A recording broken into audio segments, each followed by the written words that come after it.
Welcome to the Love Pod, where inspiration, vision, and real connection come alive. Wherever you are, you belong here. Hello, everyone, and welcome back to the Love Pod, where we gather in the spirit of connection, community, and the remembrance of what it truly means to belong. Today, we are so excited to welcome a guest whose work bridges worlds, ancient and modern, mystical and practical, and deeply personal and profoundly communal. Joining us is Cat Rambo, medicine woman, teacher, healer, and a guide for those ready to reclaim their inner wholeness. Cat weaves together shamanic ceremony, energy work, herbalism, NLP, hypnosis, and ancestral wisdom, all in service of helping us remember what humanity has always known, that we grow through each other, we heal through each other, and we were never meant to do life alone. In a world where there are more ways than ever to connect, we ironically find so much disconnection. And also in today's conversation, we'll explore the magic of dreams and the role of ritual and how we can co-create spaces both online and in person that make us feel alive, supported, and seen. So, Kat, it's such an honor to have you here. Welcome to the Love Pod. Welcome, Kat. Thank you so much for having me. I'm so excited to share with you guys today. I love your theme about community, and I love what you said that in a world that's more interconnected than ever, we feel more alone and distant than ever. And Mm, there are great ways to bridge that gap that culture already knows. We just have to remember. So I'm really mm. excited that we can bridge that. And I know that you guys are also into the ancestral wisdom. So this will be a really cool conversation, I feel. I'm excited. Yeah, absolutely. It reminds me of something that I heard Michael Bernard Beckwith talking about how, like, we have this global mind with the internet now. We have more access to information, to connecting with one another. But what hasn't really transpired is the global heart network. And I feel like that's really what we're attempting to do is building conscious bridges between community builders like yourself and conscious communities to really start, you talk about we have more shared than we do have that differentiates us. And I think that's a really Mhm. powerful reminder, Kat. So thanks for bringing that into the conversation. Thank you. Yay. I would love to take So it. Oh, go yeah, for it. please. I was gonna ask, your resume sounded like when you read it back, it sounded like a lot of different kind of stuff, when you were saying all the different things that I do. But I want to clarify my perspective, so maybe that would Mm, help elucidate where I'm coming from when I share what I do. And for me, my mm, obsession is integration. That's kind of my bottom red line. So, as much as I have studied the modern tools, NLP, hypnosis, neuroscience, like all this fun stuff, that's really exciting and very technical. I'm very data driven. I've also spent a decade very dedicated to shamanic practices, medicine, ceremony, and ritual, energy healing, herbalism, like all of these really soft, really wonderful practices that modern science is now starting to catch up to and study a little bit more in depth. So for me, bridging that gap, which is what a shaman really is supposed to do anyway, to stand on that bridge in between these two worlds, that's my joy. That's mm, my magic is bringing all that together, which is actually the crux of community, is bringing things that look divergent together in order to create a better singular whole. So I think the vibe fits, but I just wanted to clarify because it sounds like a lot of divergent skill sets, but they really do come together in one basket mm. with this theme of integration, right? Which is what we're looking for in community anyway. Yeah. Thank you for clarifying that. Yeah. Yeah. I wanted to ask if like you always knew that you had that sense of purpose since a little girl, or is there something in your life like a, awakening or an experience that happened that kind of led you to that path? Oh, big questions. I love it. I grew up in a hereditary witch household. So I grew up reading pendulums and tarot cards and studying um, herbal magic. My family's Cajun, so there's a lot of folk magic in those traditions, and a lot of indigenous wisdom baked in. Cajun culture is still very mixed with its Homa Choctaw roots, and so I grew up with that. But I went through a phase of empiricism. I wanted things to be true, and I Mm, couldn't really make the magic always true. There was something that was like a little missing for me, the faith part probably, right? And as I got older, I went through, the teenage rage that a lot of us do with the world and the way things are and family and all the things that happen for teenagers so often, right? And The stuff of uh, life. exactly, right? The stuff that makes our stories rich. And at that point, I went through this like blitz of empiricism. I studied physics. My major in university at that point after high school was aerospace engineering, quantum mechanics. Like I was really into anything unexplainable still. That was my obsession, right? Whatever's the cusp of knowledge, that's what I need. I was obsessed with it. And then eventually, little by little, I realized the further I got into the math, the further I got into the cosmos, the further I got into the very small and the very large things, I found more questions of consciousness than questions of mathematics.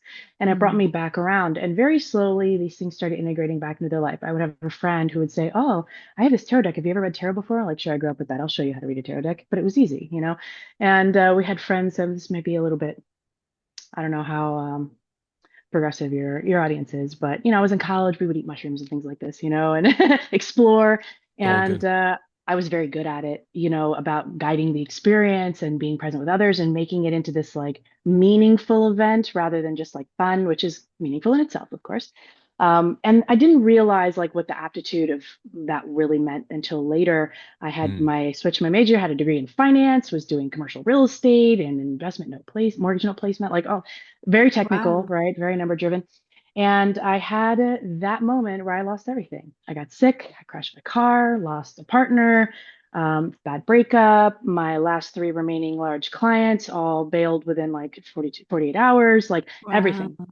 And Wow. I thought, wow, yeah, wow, exactly. Like now what, but I had always been searching for like purpose. I had this obsession with like purpose and legacy and like these deeper things, deeper thoughts, very philosophical, always to the annoyance of my friends.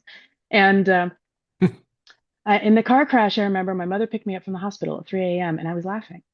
She's like, "You must have hit your head." And I said, "No, I feel the new beginning. Like I get Mm. it. I see it. And I'm so grateful for that insight at the time. That experience could have been a lot harder. Mm.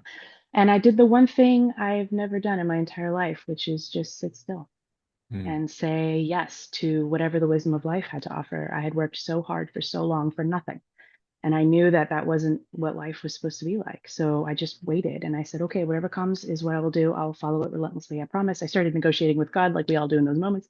And it came in so hard and so fast and so clearly. So I said, okay. And I just committed to myself with the same rigor of and precision of science and the same strategic mindset of finance and investing, but with a new appreciation and respect for the magic and the mysticism and what that could mean when we allow our lives to embrace new possibilities. So Mm. for me, that was my big transition. Yes, it was always there, but I never really accepted it until I had to. I was forced to.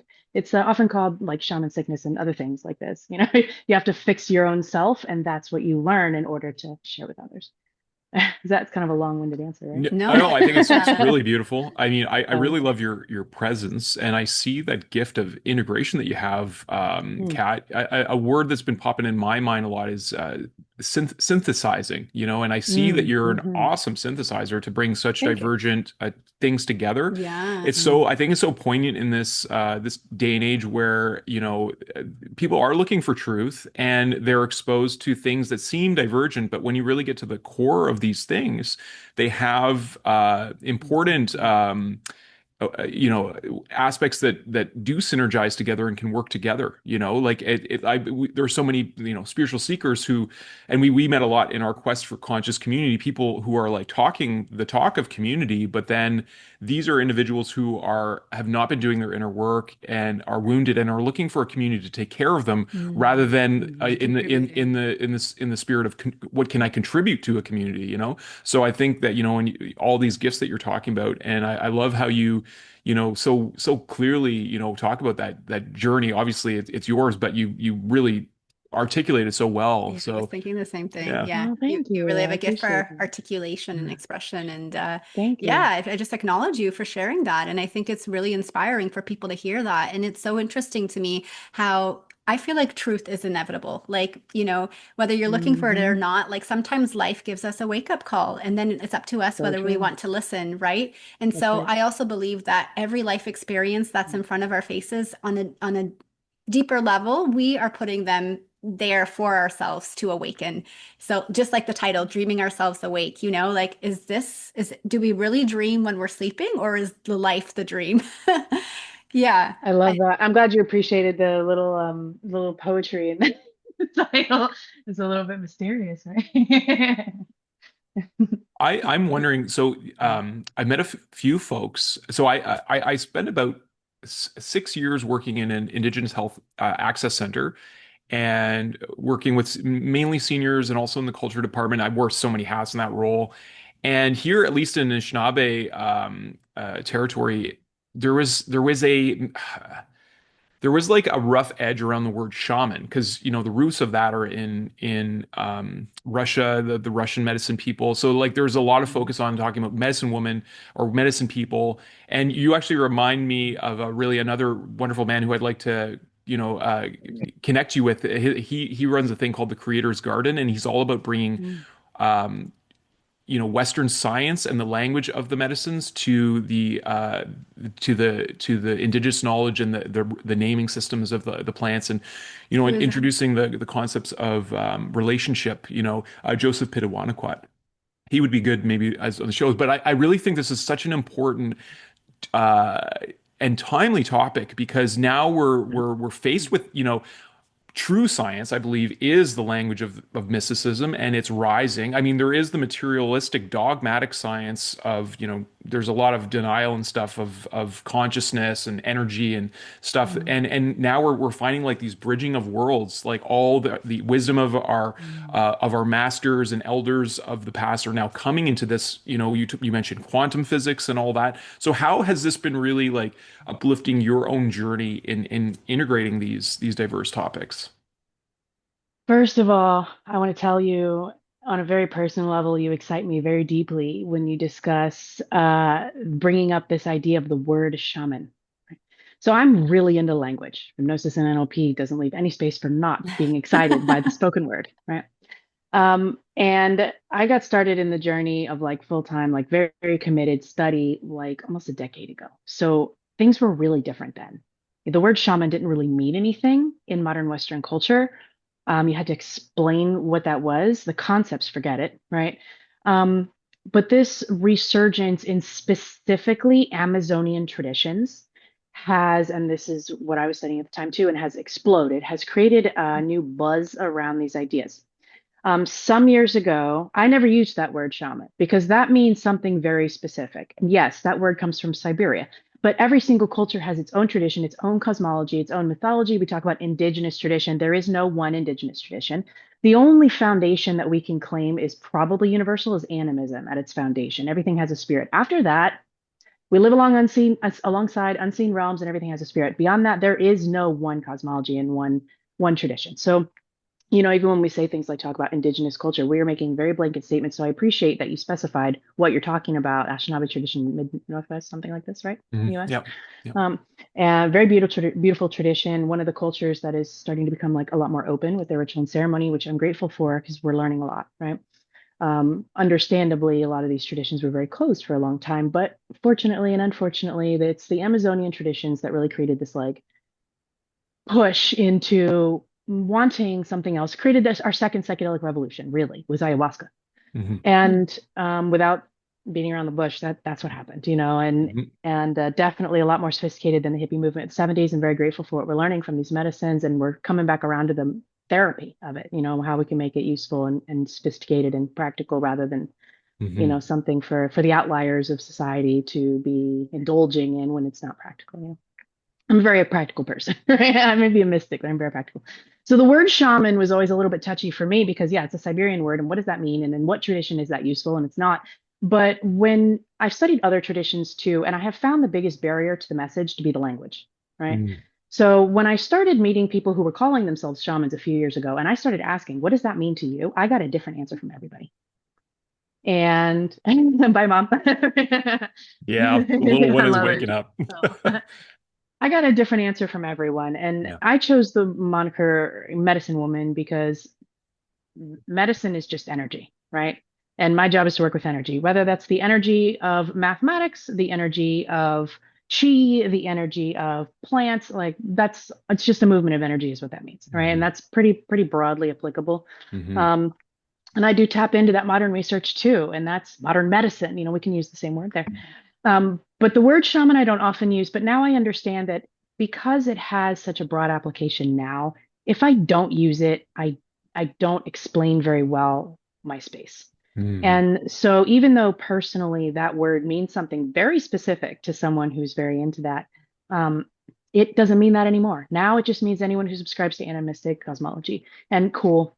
You know what I mean? Like, Mm. great. Isn't the point that we create greater communion with each other in our natural world rather than getting hung up on what I did get hung up on at first was like, that doesn't mean that. Okay, so you can dress an altar. That doesn't make you an interdimensional guide. Like, that's not the Yeah. same thing. Oh, you use crystals with your Reiki. That doesn't make you a shaman, you know. Yeah. But who cares at this point? If we're Mm. connecting with the core message, that's got to be more important, you know. I Mm. had to get over that because I was Yeah. very high up on that for a minute. Because these titles are well earned, you know what I Mm. mean? And especially in um, medicine traditions that involve hallucinogenic substances and others, the initiation process is intense, and survival is part of it. You know, you earn these titles. Mm. So, you know, I try to understand that there's a balance between respecting the core of the practice and understanding also that no one's going to know everything about every practice anyway. There's so Mhm. many wonderful, beautiful traditions out there. And also, we need to use the language of the day, you know, and that's what the word is. So for now, that's the word that we have until we can differentiate it. I think it does need to be differentiated because Mhm. if anyone who subscribes to animistic traditions use the word shaman, it's like saying everyone who believes that Jesus is the savior uses the word priest. Mm. Okay, so but we don't have a word for a shamanic tradition subscriber. We only, you know, faith in their faith. Yeah. We only have the word for the priest, which is the Yeah. shaman is priest, the community leader. Yeah. So we kind of don't have another word yet, but Mm. we will eventually, I'm sure. Yeah. No, I really appreciate you bringing such That's clarity a of little distinction. soapbox, right? Yeah, well, it's not a soapbox. Actually, I think it's a really important conversation. So there's like my neuro spicy brain, I'm calling it, instead of divergent now. Like it went in several directions, and I really appreciate actually you brought the character, I'll say, of Jesus because he's actually so. I want to bring that in, but I'm just going to put a pin in that because this is a really important topic when we talk about like our human potential and possibility, and we are seeing this like a resurgence of awareness of consciousness. I don't know if you feel Kat, but I mean, I was having conversations Sure. about consciousness as a preteen, and people were looking at me Hmm. like, "What are you?" Like you're And nuts. and now I'm like, I'll talk to a plumber, and he's like, "Oh yeah, I know what you're talking about." So like, I feel But see, like you're neural advantaged though, so that I mean that makes sense, right? there you go. I love that neural advantage. The other really important part about what you're talking about, thank you for that, is, there is a very high standard and level of competence that is required for these guides. And we've met a few medicine people or journeyers who, have talked about this, what tends to be happening right now in the Amazonia, because there's a lot of money to be made. So now like there's all kinds of marketing influences. And the supports that people need as they go on some of these medicine journeys are not always there. So as much as there are people who are yearning to find that inner truth and looking for to these plants who have very powerful medicines and Mhm. need to be used appropriately, some of them are getting lost in the shuffle of this machine that is occurring Mhm. as well. So I really appreciate you talking about that. There is a level of Yeah, it's a massive responsibility. yes, yes, And I love what you just said so much that it is actually the topic of the book that I'm in the process of publishing right now. wonderful, How to choose wonderful. your shaman, because it's hard to know. How does someone who's just looking for help and is vulnerable and doesn't really know, are they supposed to educate themselves on all shamanic traditions in order to find out if someone's a good healer or not? Like that's unreasonable. Yeah. But it is such a popular thing now, and we do need to learn how to protect ourselves as seekers, right? So Hmm. the entire book is just about that, and there are two reasons that that happens. One is because of the industry has grown, right? And Yeah. not everybody is a great practitioner, and there's no like organizing, administrative, like authenticator of proficiency, unless you really know what you're looking for and know the right questions to ask, which is what the book is about, how to ask the right questions. That's wonderful. Very But the other important and thing, needed. I think so Thank too. you. It Yeah. came out of a tragedy that I saw that was another one, and I was like, okay, I can't take it anymore. We need this Mhm. information. I'm gonna just say what I have to say. um, and the other reason is in these indigenous cultures, the process of preparation and integration from this type of medicine ceremony is intuitive and innate and baked into the culture. It is not in ours. This is where Mhm. I think it's so important to combine the modern mindset perspectives and tools with this ancient wisdom. And my ceremonial work is very much a little bit of both. It is no longer strictly traditional. I see the beauty and the value in it. I also understand where it doesn't meet the modern mind in the most helpful way and can Hmm. actually be destructive. I've seen that a lot in my integration, like coaching therapy practice. I've seen a lot of not so good experiences and not so good outcomes because someone really didn't understand and wasn't given any tools because in the jungle the tools aren't needed, they're not there, so you need Hmm. extra help, but they don't tell you that because they don't need it. So it's like this weird balance. And yeah, sometimes the long-term benefit of the patient, the client, the journeyer, the passenger isn't really the priority, right? Hmm. So I've taken it upon myself to become obsessed with this topic. I love that. And so I love that you brought that up. I think safety should be really paramount always. And I'm not risk averse by any stretch of the imagination. I mean, obviously, look at my career choices, but um, I do see the necessity now of a little bit modern upgrade for the Hmm. people who really can't conceptualize of an experience like that. There's this idea now that, we fetishize the exotic anyway. Hmm. It's in the jungle. It must be the life-saving cure that we need. But sure, maybe it is, but maybe not as it is. Maybe we need to add some knowledge from our modern tool set in there too to make it more practical. And that is a safety question. People lose their minds, all kinds of shit happens. Yeah, exactly. Mm, And you are dealing with, other dimensional experiences that there's mhm. reality to that. It's not that we're just having this real human experience and we're going into fantasy land. It's like we're opening the veil to things that Right. if individual is not Exactly. prepared, it can be very Mm, destructive to their exactly. worldview, and the ego can, and Mhm. like, so, you know what, this is a perfect caveat into what I wanted to share about Jesus. Well, as I knew him, Yeshua, right? But Jesus Mhm. is I feel like it's an important. You talk about the importance of language and NLP. I have a friend, Kai Lorenz, who has a school community based on meta NLP, and Frank Puselik's work, and actually found the foundation, the Mhm. background of NLP. And so I've been thinking a lot about the importance of words, and as a someone who loves to write and contemplate deeply too, I've often thought, like, why do we call him Jesus? Like his name would have been translated as Joshua, if anything.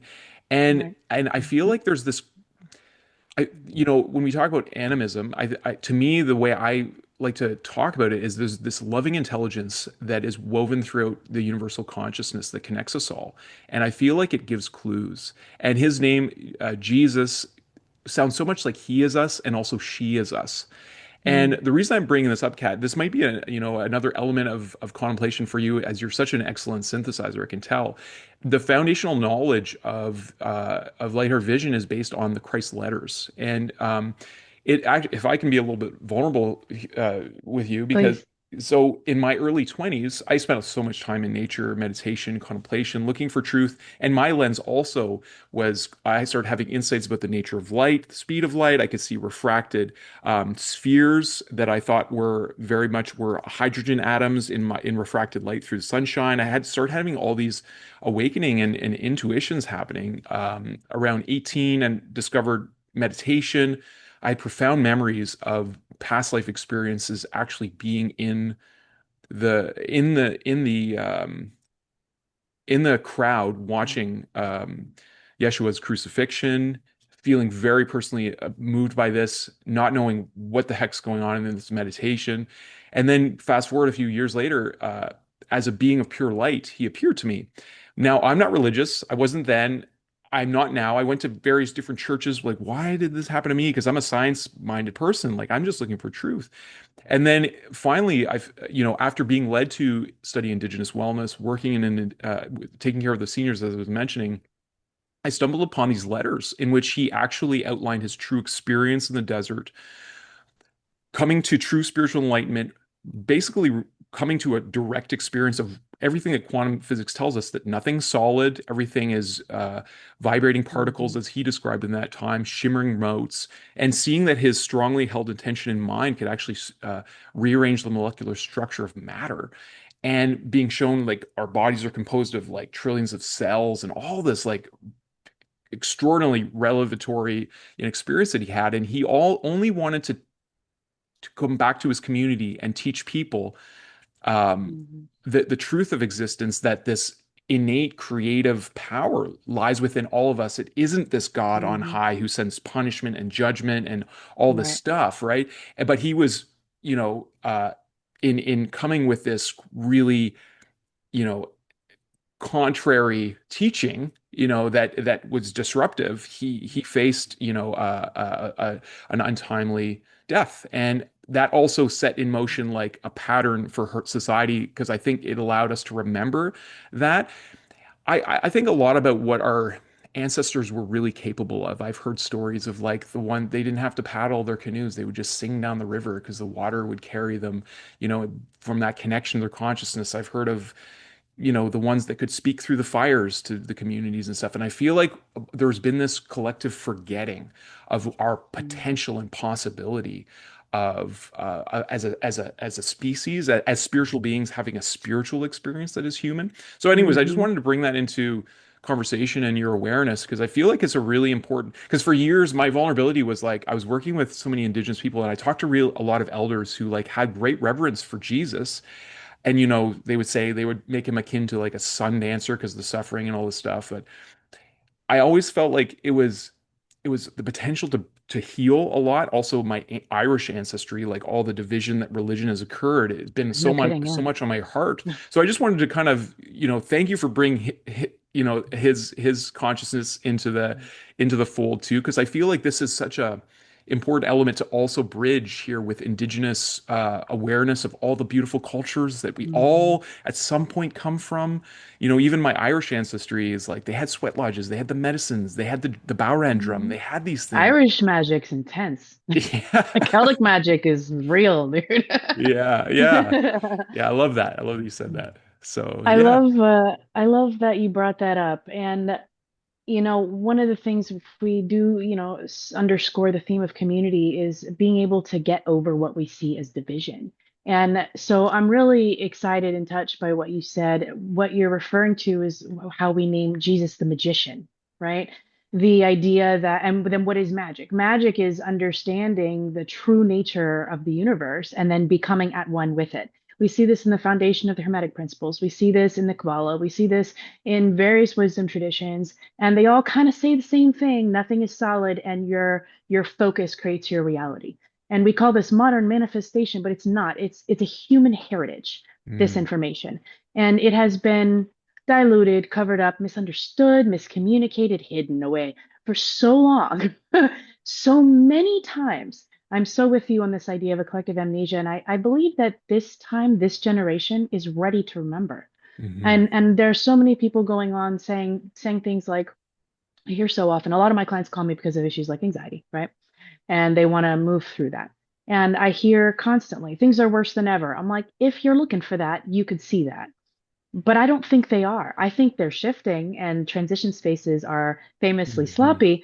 But I do feel like we are moving into something better, higher, more whole, more holistic, more community driven. Because the more we get in touch with these aspects of self, the nature of self that is beyond time and space, the past life thing, again, yet again, touching on another sweet spot of mine, past life regressions is one of my favorite things. This is in its own way, very modern, deeply shamanic work, inner traveling, inner between dimensions. I pair it with like soul retrieval and stuff. It's super fun. love that. But the idea that at at the foundation, it's not really that we're finding a past life that we were in. It's that we have access to all possible versions of self at all times outside of time and Mm, space. And why at times are we more connected to other possible life experiences than others? Many things could be said about that. That's not really the topic of this talk, but um, a very interesting subject. And if we do have access innately to the all that we really are, and not all is in all the different versions of our singular identity, but the all that is all reality connected by a single field, a single energy concept, we are not distinct at mm, all. And the whole Christ mind concept is about that. We're not distinct from each other. We're not distinct from Earth, and we don't function unless in union. And I think as a foundational concept of what could possibly spring forth from that at the more micro level, then community, real community. And Hmm. you had an interesting point before we got on the call, before we went on live and we were chatting, um, which was about like, what does community really mean? And if we can't define that, then how do we work towards that goal? And I've been thinking about it actually since you said that. And so many times the basic concepts are the definitions that are different are actually what's creating the problems. Hmm. Like when I do couples therapy, sometimes I ask, what is your definition of respect? What does that mean to you? And you would be shocked how different the answers are. It's Yeah. like, that's your problem. It's not that you're not respecting one or the other, it's that you haven't agreed what respect means. Hmm. Hmm. So I think getting back to that basic definition is so key. So I love that you brought that up. I really appreciate you saying that. This is a truly a remarkable conversation, and I love having these deep dives. And I I'm love having a great time your with you. yeah, same. I love your overview of that interconnectivity of self. And I think back to I love root etymologies of words. We talk a lot about how Same. education is rooted in to educe, which means to bring out what is within, not to Hmm. cloud ourselves with all this, uh, information. Um, Hmm. and I think back, to me, the root words in community are communication of our unity. Hmm. Back to this Love very it. deep heritage, I love that you said that it's a human heritage here that we have, recognizing that we are the reflection of one another. And I think that part of our purpose is to remember the miracles that we are all in of ourselves, and to reflect that back to one another. I love seeing other people's gifts. Like your ability to articulate and synthesize so many things is really remarkable. And I feel like one of the most important things that I found, like you talked about animism, and one of the key core concepts he introduces in the letters is he talks about the mother divine consciousness, which he could not talk about during his time because the Jewish tradition at that time saw women subordinately, and there was this Hmm. active suppression of so if he talked about the mother, people would have just, like, this guy's whack. But he talks about it, how the mother is the expression of all the magnetic drive in nature, is the form, is the purpose, is the bonding and rejection in consciousness, and is a very important part of the ego drive that's manifest to give us the individuation of experience that we can have. Mm. And why I feel like this is so important for um, to enrich the conversation around indigenous sciences and worldviews as well is because it returns back to this consciousness of, again, in his name, she is us, that the land, that we are the land. I didn't properly introduce myself, but Ondakin Indigenica is like my spirit name, Ondakin. It Aki is land in Anishinaabe, and so it talks about keeping the land. It talks about being a steward to the land. And like many of our elders remind us, like, we are the land. We are the embodiment of the land. And I feel like when we bring our unique soulful consciousness more present in the body, and then bless the lands and interact with nature as we're meant to, we literally are lightening our world, and we're creating a space Mm.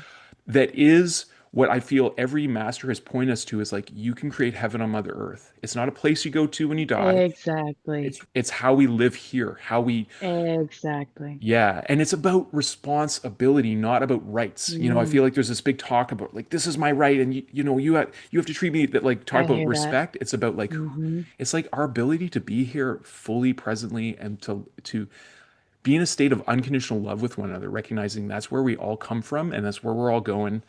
And anyways, that's my soapbox. So we both had I soapbox love moments. that. I love it. And I love what you said. What's responsibility versus right? There was a time when we really needed to talk about rights, Hmm. when basic humanity was denied to others. But now Yeah. that we're transitioning a little bit, it is definitely time to talk about responsibility a lot more. And yeah, responsibility for each other, for our planet, for our collective future, for our creations. Hmm. We're entering a completely uncharted space in technology. So, all we have is decades of sci-fi to give us the fodder for thinking about what may happen. We have no idea. Yeah. So we're moving into a completely new paradigm, and we need to be responsible in a way that I think maybe our community and culture kind of isn't yet ready for the responsibility of creating a new life that we don't know how to take care of, right? And I think Yeah. our this cycle of humanity is still kind of in its late teenage years in a lot of ways. But we're Hmm. getting there, poco a poco. But being in care is got to be one of the most important things, and I definitely think that that's emerging. I think Yeah. it's emerging because of, and this it sounds kind of silly to put it this way, but it's emerging, and I see it based on what people are getting angry about, you know, Hmm.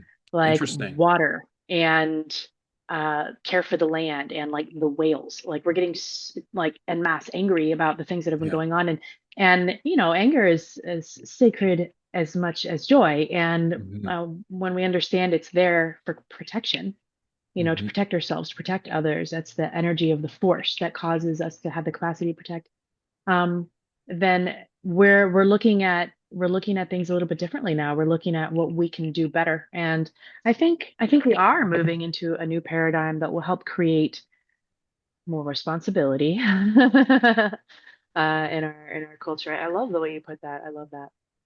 I have this feeling that you and I could just talk a long time Oh, about I very cool definitely. things. And this can just be part one, Kat. You're always Yes, welcome to come I back. would love to come hang out with you guys. Yeah, I do want to honor the original promise, which was to talk about tools and dreams. absolutely. Are Let's you thank you. ready to? Let's do it. I might have a question because I've had some interesting dreams lately, so maybe you can give me some I insight. love it. I love it.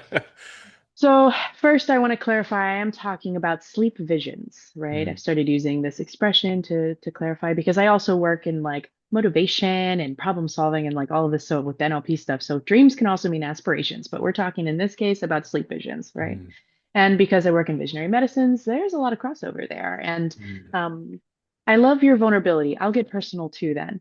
I had horrific nightmares and night terrors, which is a separate thing.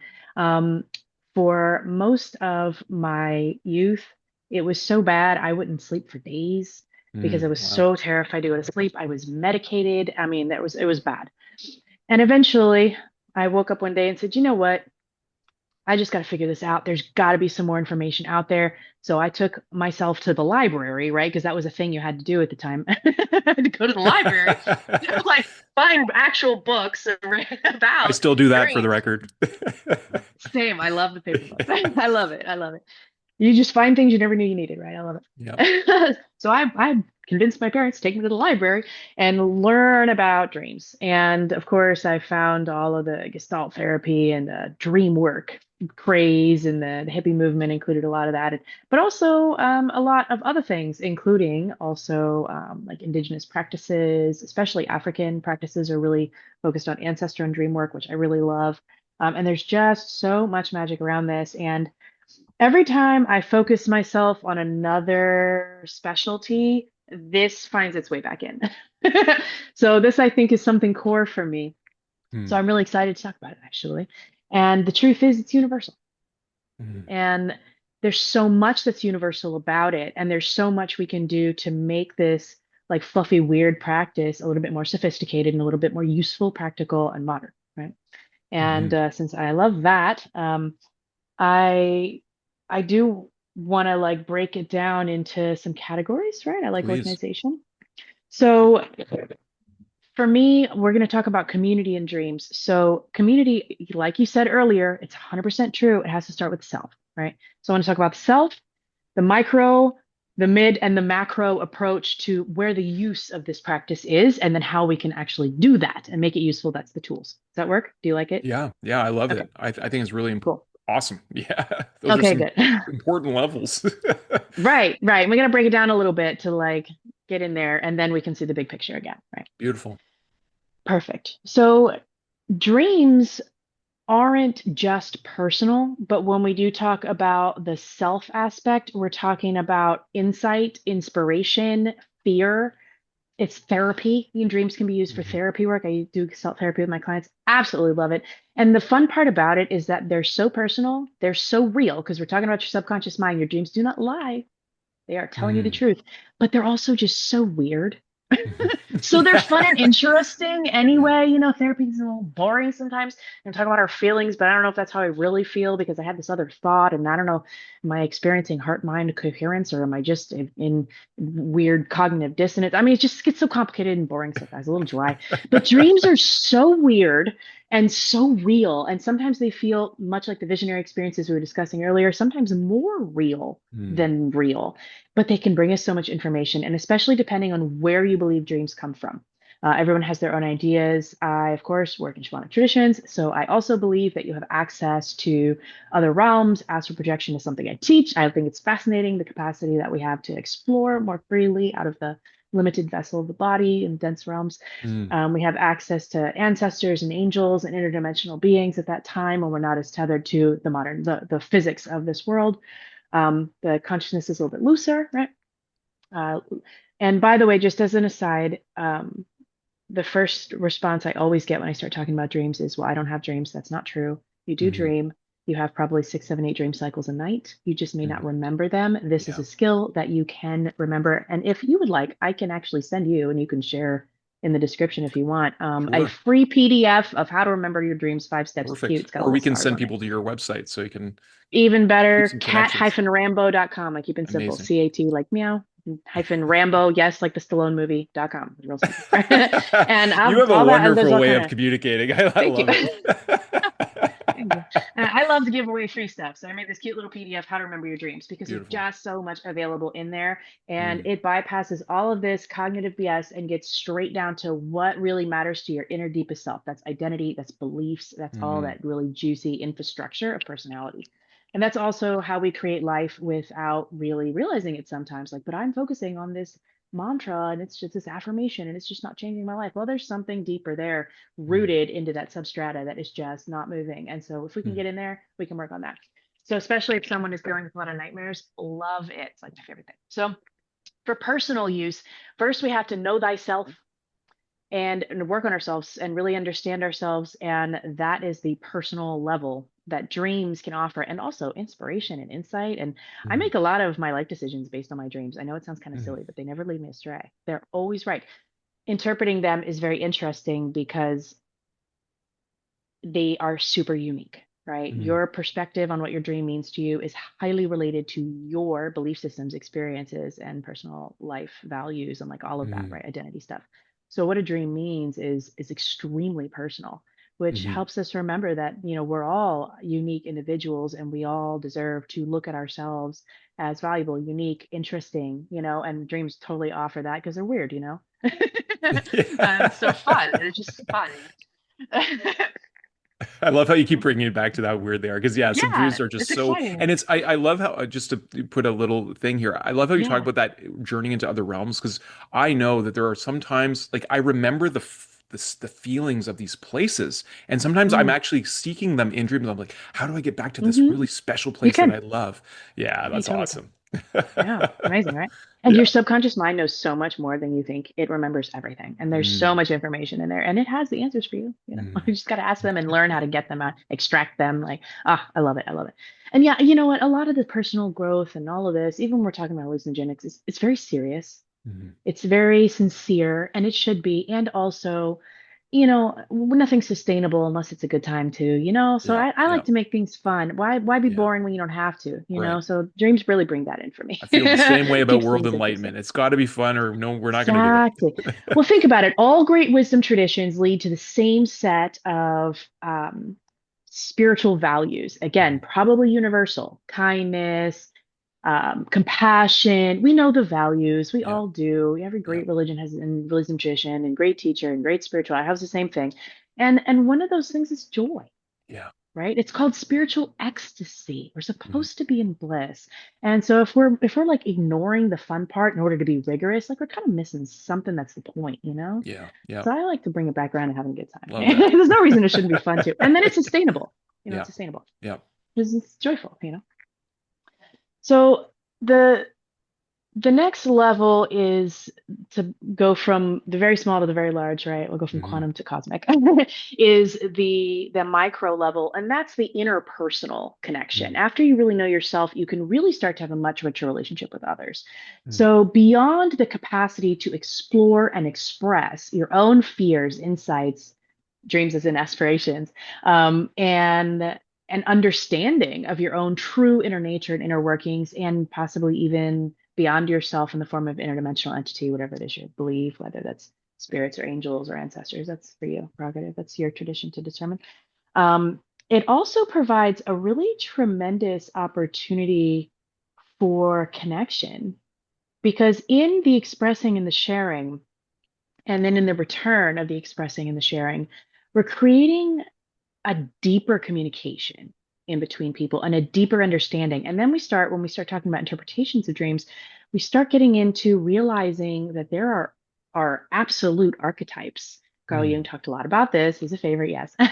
And what seems to be human truths, right? Hmm. And in this interpersonal interaction, we start to realize that as unique and bizarre as our own experience may seem, there's some foundational human average that is out there. Like we're all kind of looking for the same thing. We're all kind of experiencing the same thing underneath the details of the story, Hmm. you Hmm. know?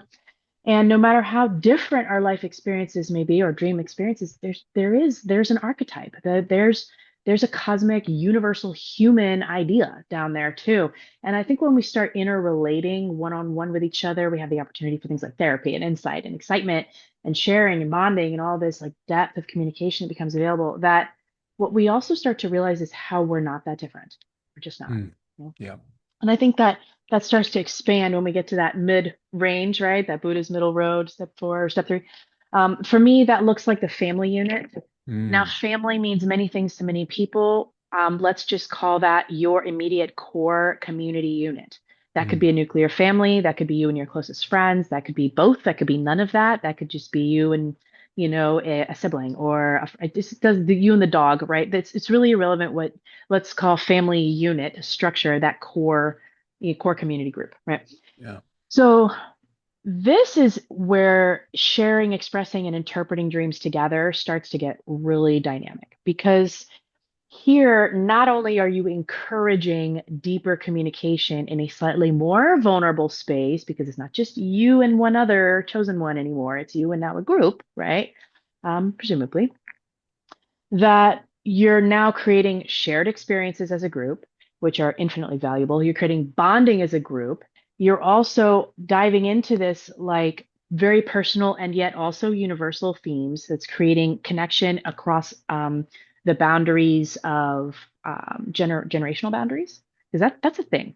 If Yeah. anyone, you have a kid, good luck in your teenage years, because they get the point where like you don't get them and they don't get you. And that's going on with the 13-year-old in the house right now and the 12-year-old. And I love this period of time because as difficult as it can be when we feel like we're very distant Hmm. from our own progeny, then and from our own parents when we're at that age, this is actually a really cool tool to keep things like light and interesting and deep and personal that totally transcends generational boundaries. Yeah. So I really like how it can bring different generations together because it doesn't matter if you're 9 or if you're 90, you've had a weird dream and let's talk about it. And it keeps the subject specific. It's never too awkward, too weird, too uncool, to talk about something like that. And I love it with the 13-year-old, even when she was younger, her friends would come over and they would all want to talk about their dreams with me. And Hmm. I loved it. And I would make it about them. Obviously, it's not about me interpreting their dreams. It's about them learning to understand themselves. So, like, what does that Hmm. mean to you? And I found it to be so interesting and so fun. And that they would want to hang out to talk about dreams because, again, it's weird and it's interesting. It's deeply personal, but also it's universal. And Hmm. the kids, something happened with them that I didn't expect. One of them in particular always moved me, and I'll leave their names out of it for their own privacy. But one of them, she frequently had difficult experiences going on in her life. And she understood the assignment. She would use the dream concepts to open the door to talk about difficult experiences Hmm. and ask how to help process. Mm. you know? And so a lot of times we feel like we can't really communicate what's going on in our lives. But if the dreams are a reflection of our deepest inner self anyway, and our true, authentic reactions and method of processing what's really going on in our lives, she knew that I would figure out what was going on in her life Mm. from the dreamscapes that she was sharing. And she would cherry pick the ones that she knew were relevant as she got better at interpreting them as a way to open the door to communicate Mm. about other things too. And that is just so rich. And that's really something I think family units can use because it's a lot easier to get much deeper, Yeah. right? When there appears to be division. You don't get Mm. me because you're old, kids these days and their rackets and their music, like that's not even music, it's just noise. Like we have so much difference. Yeah. Every generation starts, you realize you're old when you start saying things like that. You know what I mean? That's when it's you're now in another generation. Like, what did they say? That sounds dumb. Like, we probably did too. Yeah. But this is a great way to create really good, deep bonding and communication, and helps Mm. people ask for where they need help in a Yeah. way without having to say, "Hey, I'm really struggling with this random thing. Like, can you help me?" Even though I know you don't understand me at all. You know. So I find it I to love be this, by the particularly way. bonding with This families. is really Oh, good, cool. thank you. I think it's a beautiful That's tool for families, especially now, oh, when thank we're you. talking about community, I think that the family Mhm. unit, however, like you said, it could be you and your Right. dog, like Mhm. that unit is what creates healthy communities when that unit is solid. And what a Absolutely. beautiful tool. Even my daughter, even when she was nonverbal, I would ask her, what did you dream about last night? And Mhm. I said, did you dream about unicorns? She goes, yeah. That's perfect. I So, love that. yeah, yeah. I love that. I love that. And especially since kids, when they're young, it's normal to have nightmares. And Mm, actually, some kids will have night terrors too, which is not a nightmare. mm, The whole waking up screaming thing makes us think that there's no content in a dream content in a night terror. But okay. definitions aside, kids have difficult time in their sleep sometimes. They are very active dreamers and they remember their dreams very easily, and they have very intense ones, and sometimes they're very scary ones. And for a parent Mm, to know a little bit more about that and like how to actually help that situation is really good for the kid's mental health too, you know? yeah. So there's just a lot of benefits for that, a Yeah. lot of Yeah. benefits that comes from that. And the tool is simple. Just open your mouth for breakfast and share what it is you had in your dream last night. It Mm, really can be that simple, and mm, then maybe have a discussion about it, maybe you don't. But I mean, you're having a communication, when mm. sometimes it's difficult to do so at certain ages, you know? Yeah. I love that. I love the simplicity. And I also think, about that, the idea of what like shared joy amplifies and shared Hmm. sadness dissipates. So when you have a scary dream and Hmm. you talk about it, it kind of like releases the charge a little Hmm. bit and can find Exactly. that Yeah, middle meeting place. exactly. And in a place when young children, especially, are not super self-aware sometimes, as we know, right? Some can say we never really are, but it can give the parents some insight about what the child is really going through and how they're Mm, processing experiences in their life, which is great insight for the parent. And when the parent can help guide the child through navigating a difficult experience, we're now looking at teachable coping mechanism moments. mm, That is so much baked into this experience, especially between parent and child. And teaching children that they do have sovereignty in their own mind is a powerful thing to learn from a young age. mm, mm. So there's a lot baked in Yeah. there, that can be really effective bonding, but also improve the general texture of our culture and society, right? And Yeah. the family experience. Is this your next book, Kat, or have you already written this book? You know what? I hadn't thought about it, but now that you bring it up, I do love to I, write, and I got a few half-written projects right now. So I'm thinking the first one, I got to publish the How to Choose Your Shaman book. We're actually yeah. days away from publishing, but finally, it's been years in the making. But maybe I like that idea, I like that. I think it's important, and you know what? I can see how it connects with the shaman work because so many of Mhm, the experiences that what people would have in turning to mhm, the plant helpers are these multidimensional, mhm. dreamlike states Visionary. that they go in Hmm. visionaries, right? Yeah. So Absolutely. yeah, that's beautiful. Hmm. There's a lot of crossover, yeah. Yeah. I think that's actually my obsession with dream work is how I got good at interpreting visions with medicine work because I was already doing it. I just Yeah. understood, okay, there's another energy here, another type of intention here. Like let's just mesh that with, well, I like to put things together, right? let's just enmesh that with what's happening in these visions, and it becomes extremely clear for me like what's going on with them. Mm, And the better part is actually just to guide someone else to their own realizations. But sometimes it comes to, look, this is what's really going on for you. This is what you need to work on next, that would help you, the most. yeah. The last level is the macro level. And look, see, the idea of all of this is to take a concept that seems really like airy fairy, and turn it into something useful because it's Hmm. something we're all already doing. Why not do it better? This is a Hmm. lot of my coaching work is like this too. I don't give these long, protracted spiritual experience practices and all this unless you want that. For me, it's about how do you do what you're already doing but better? Because who has time for more stuff? Yeah. Yeah. No, But if we're that's sitting a, there having breakfast already, let's share what we dreamed about. And if you want to remember your dreams, all you have to do is tell yourself something as you're falling asleep. There's a few easy things you can do.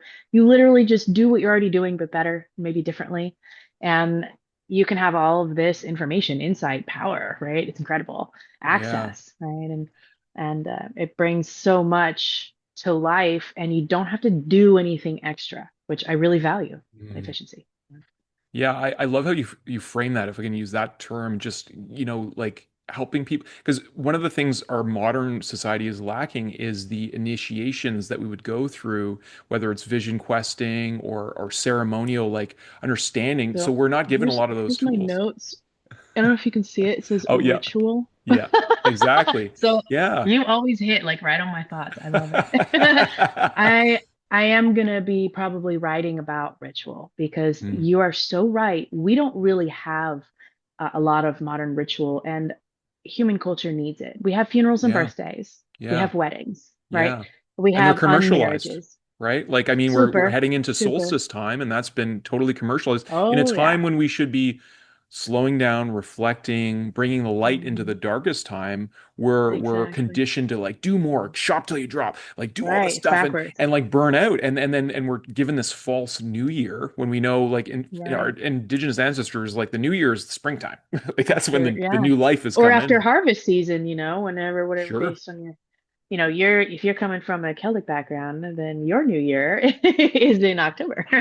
Well, it's interesting because our daughter is born on February 1st, which is Imbolc, which is, when the Yes, it first is. light is first coming too. Mm-hmm. So I feel like, like our society, you talk about that forgettingness, like December, we're in Mm-hmm. December, it means the 10th month, and yet it is the Mm-hmm. 12th. And we don't live by the 13 moon calendar. We live by this Mm-hmm. strange, Gregorian calendar and all this stuff. But anyway, I don't want to Mm-hmm. detract too much from the dream. We're at the macro Could level. totally go into that I direction, mean, maybe this right? is part of the macro dream that we're Right. having as a species as we Mm-hmm. awaken too. So, anyways, I'll just throw that in there. Yeah, for sure. Right. Women have a natural coming of age ritual that occurs when Mm. they start menstruating, right? Yeah. But males don't. Mm. Males no longer have coming of age rituals. And in indigenous traditions, it was very important male coming of age rituals. And then women are pissed off because so many men seem like boys, but whose fault is that really? That's our culture problem. So I really believe baking ritual back into our culture and a community would be extremely beneficial. Again, community bonding. Again, benchmarks. Benchmarks are powerful. And I Mhm. think we overlook the usefulness of creating a before and an after at a point, Mhm. a starting over point. It's incredibly powerful.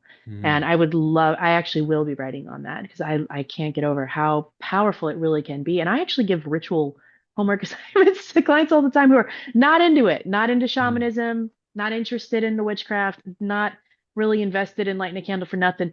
But they come back and they say, I actually really like the ritual because it just Mhm. like did something for me. Of course it does.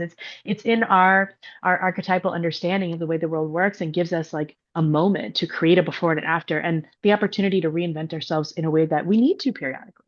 Yeah. We have a Yeah. midlife crisis. That's the closest thing we have to a change of seasons ritual or Yeah. retirement. And like, who normalizes that? You know what I Right. mean? Like, I don't know. But yes, you're right. Soapboxes aside, the macro level, our last level, the largest, overarching theme that's going to be much larger community, whether that's your neighborhood or whether that's Mhm. Earth or whether that is this arm of our spiral galaxy. That is completely up to you to determine what the macro community level looks like. Um, but what I find is we start moving into this is where I definitely want to borrow from some indigenous practices, and I run my communities this way. right? A lot of my community is actually digital. In the modern world, why not? But I find that we have no shortage of the feeling of deep connection, even if we're not even in person, which is incredible. Mm-hmm. So community can be anything, right? Anything.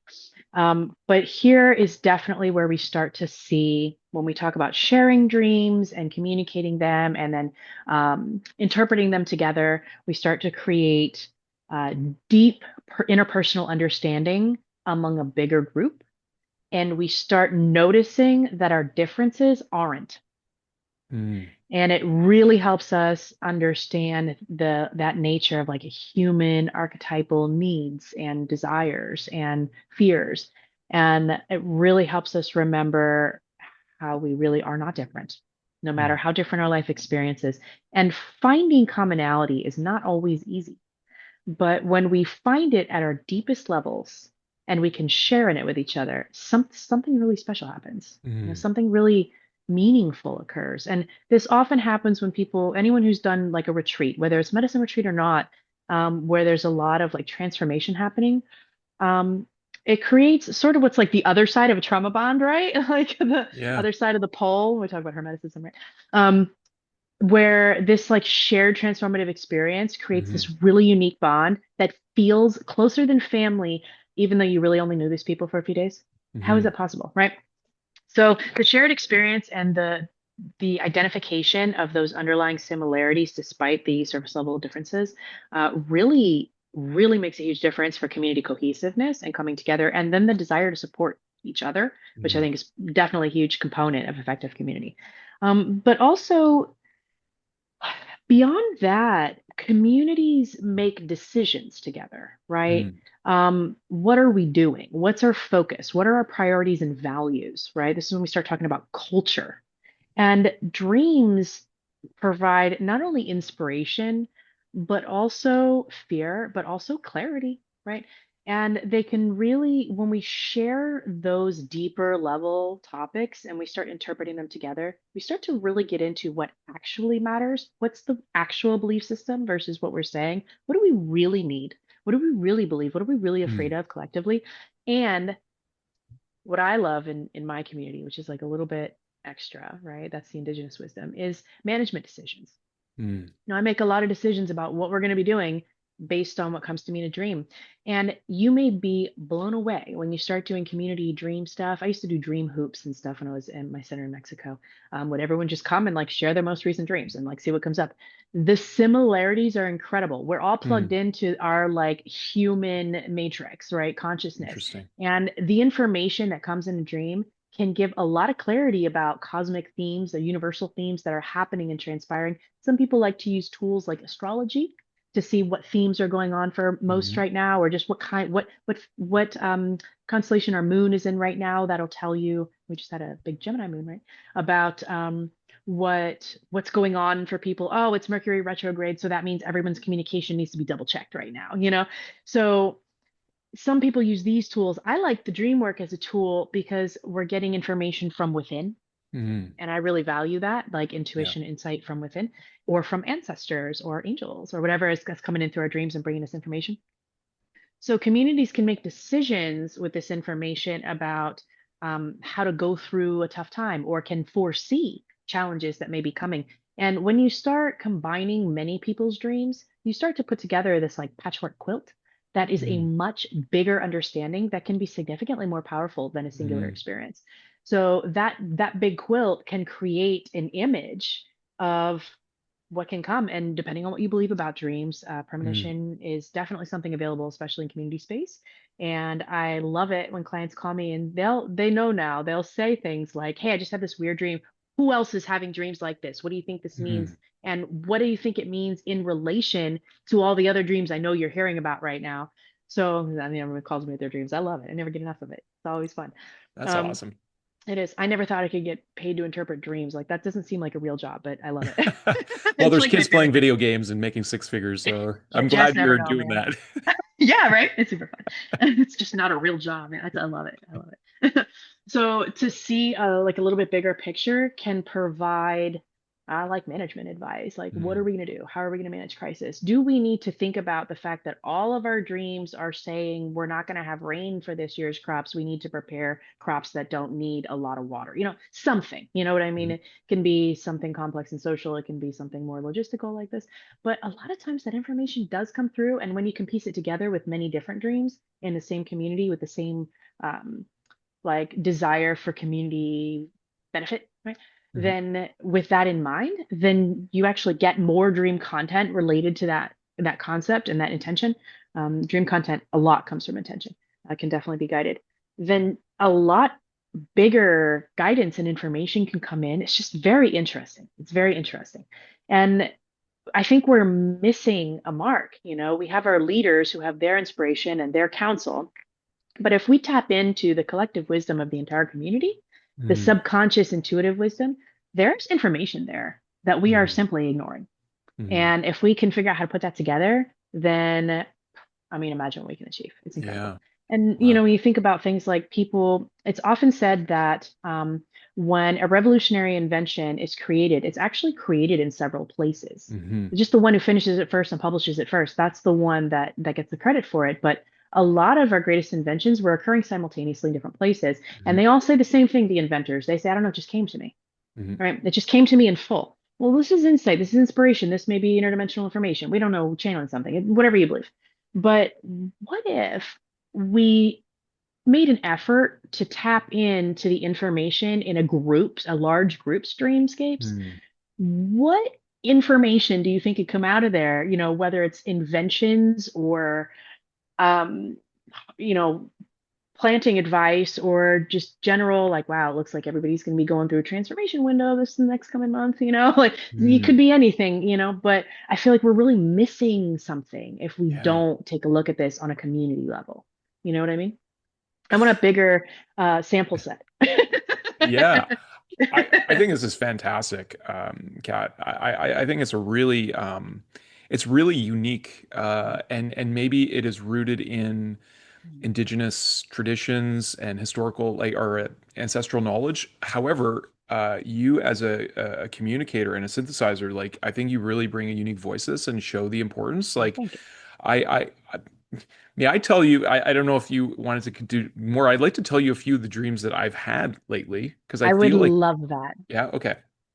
So, so about a few months ago, I had it, it I had a couple dreams where this individual who, when he first came on my feed on Facebook, I thought he was a friend that I didn't know that I friended, and then I saw really small, it's like sponsored. I'm like, oh, okay, who's this guy?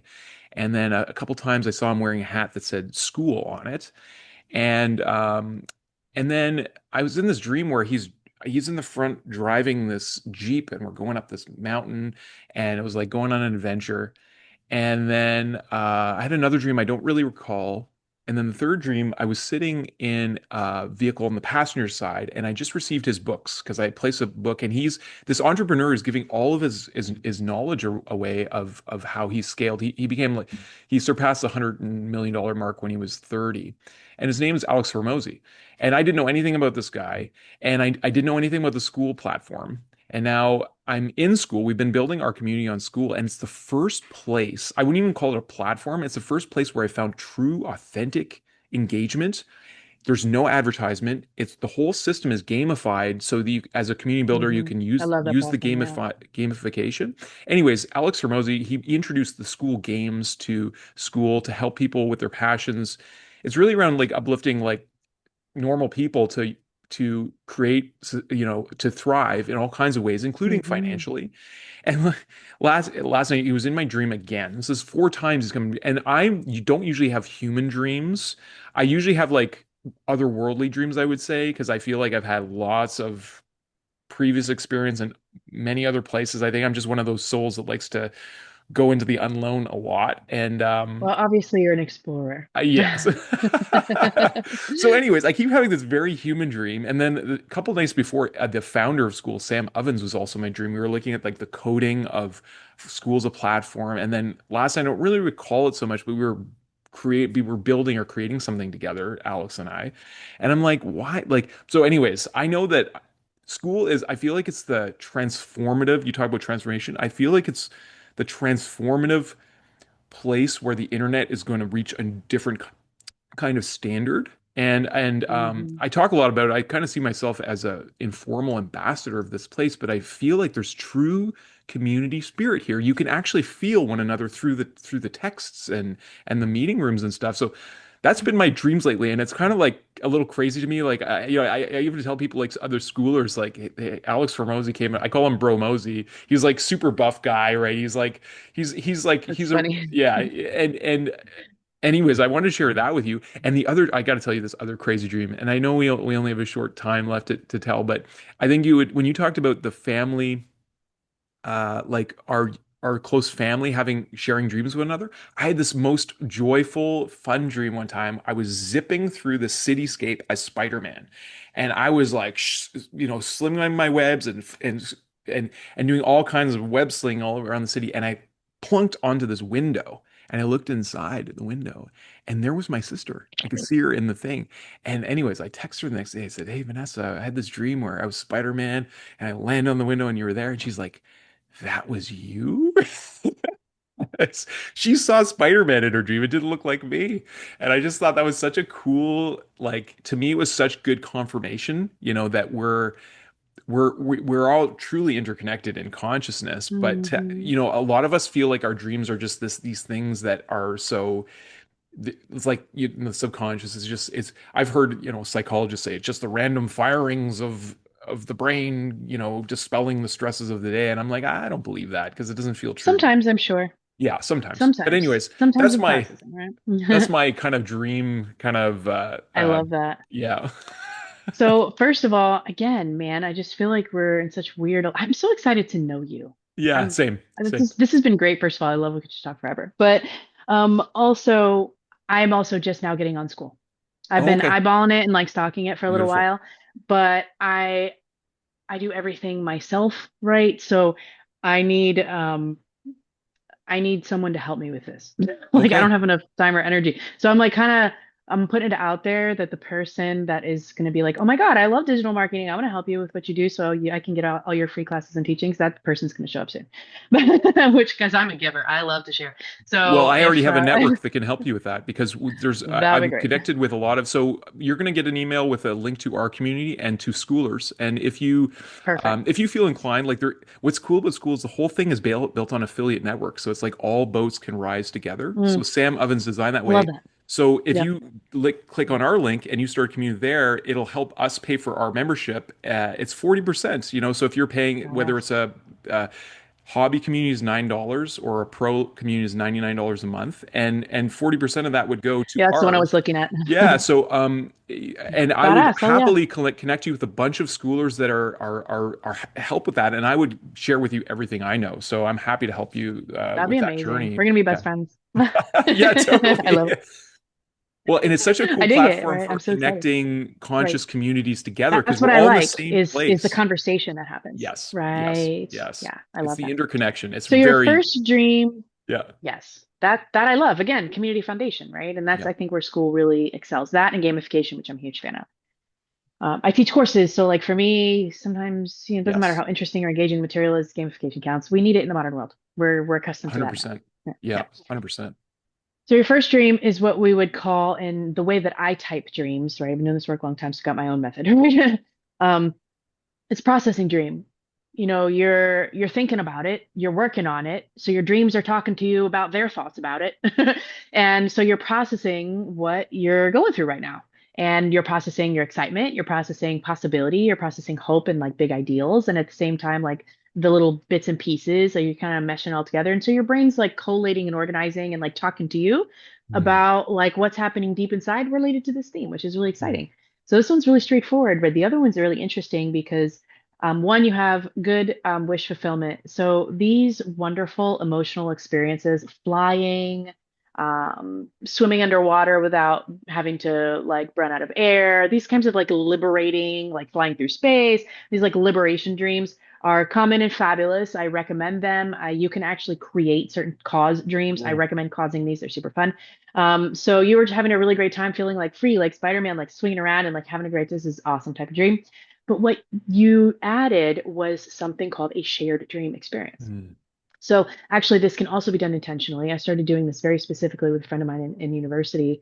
And there are lots of techniques you can do with this, but you can actually cause the experience where you go and share a dream with another person. Most of the time, it happens organically because we don't know that that's available, but mm, it is totally available. And by the way, super interesting and fun. And if you're the kind of person that's interested in like neuroplasticity or just like a mental health or like community and connection or just expanding your consciousness and your awareness, experiences and practices like this do all of that. And they're fun mm. and weird, right? That's awesome. There's just so much benefit to this type of practice. I love that you had that experience with your sister. It really says that you guys were probably really wanting to see each other. Mm, And you created for yourselves an opportunity to do that and then reached out to complete that connection in the waking life. And what I love about it is something that you said, she didn't recognize it as you in her dream. So you each had your own vision of a single shared experience, which isn't that life, right? Don't mm, we all look at the same event through a completely different lens? And then we think we all have the same experience, but we definitely do not. And mhm, being able to express that when we talk about things like shared dreams makes the truth of that in waking life so much more obvious, clear, and mm, automatic to understand. And mm, again, just brings so much value to like mental health and communication. mm. That's beautiful. Yeah. What a wonderful Thank you reflection. for Thank you. sharing. Yeah, thank you. Yeah, I mean, Yeah. I haven't told well, I've been telling people in community now about these the dreams. I find the school dreams are it's interesting. You remind me a lot of one. I was in a circle once, and I really feel like really true elders allow, and I felt it here in talking with you. It's like we enter into a subtler plane when we're listening to storytelling Mm, and to real elders share mhm, from their teachings. And it reminds me, there's this concept I think that we've taken on as a belief as humans that we're in this human reality and then we go into the spiritual dimensions. But we're this is the spirit realm where we're just experiencing a mhm. certain dimensional Just a framework, a little certain denseness a little difference, right? denseness. Yeah, exactly. Right. Right. And I think that to me is, maybe to circle all the way back, and I know we have to close soon, but this idea that as we bring more consciousness, not only into our bodies, into ourselves, into our relationships with one another, it actually improves it alleviates, bring more lightheartedness, more increase the vibration into that density, so that eventually our Mother Mhm, Earth, she is a symbiotic being herself. She has this her mhm, own experience of us as a mother.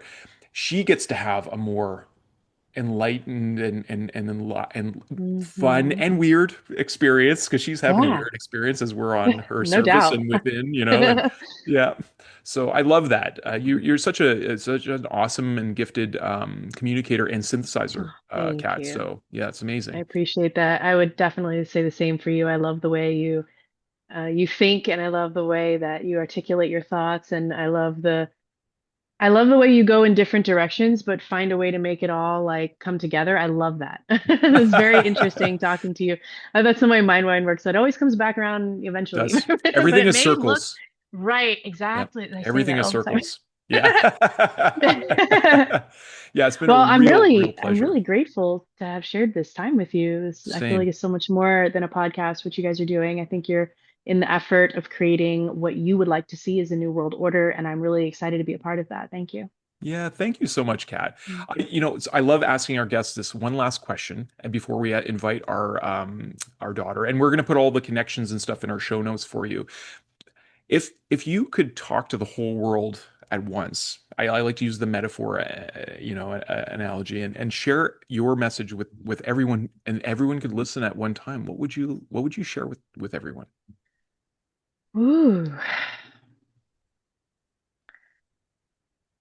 maybe it's a little redundant, but I would say dream bigger, dream more. And Mm, not just the sleep vision kind, but we all have secret aspirations and those inspirations I have found in my life, and I shared my story a little bit mm, with you. Um, Turned out to be a driving force, not just for my joy, but has made the world a better place. And I know mm, that. And if we all said yes to following that divine spark, inspiration in spirit, you like Mm. etymology, Mm. right? Yeah. Then we would be living a more fulfilled life. And that fulfillment and joy only creates a better world, Yeah. more connection, more love, and we're more, instead of living in our, frustrated, unfulfilled, have to do this life, we're living purposefully. Mm. Um, I can only imagine what a community or a world would look like that if we said yes to listening to the guidance we're being given. I love it. So important. Such an important Up and message. giving in and following what is it is truly joyful. Dream bigger. Dream bigger. I love that. Dream bigger. That's what Light Heart Vision is all about. So we wholeheartedly amplify that voice of yours, Kat. It's such a pleasure. We look forward to having you Thank back you. on the show and engaging with you in community. I It will know be Julia. my pleasure. Yeah, Julia, I know she wants so much more to share with you as well. So on that note, I know you have another call. I'm going to invite our Yes. daughter Luciana to come and close. So if you have to just hop off now, Love it. that's totally great. I'm going to share Thank my you. screen with her, and yeah. Thanks for watching. You say ciao ciao. Bye. I love you so much.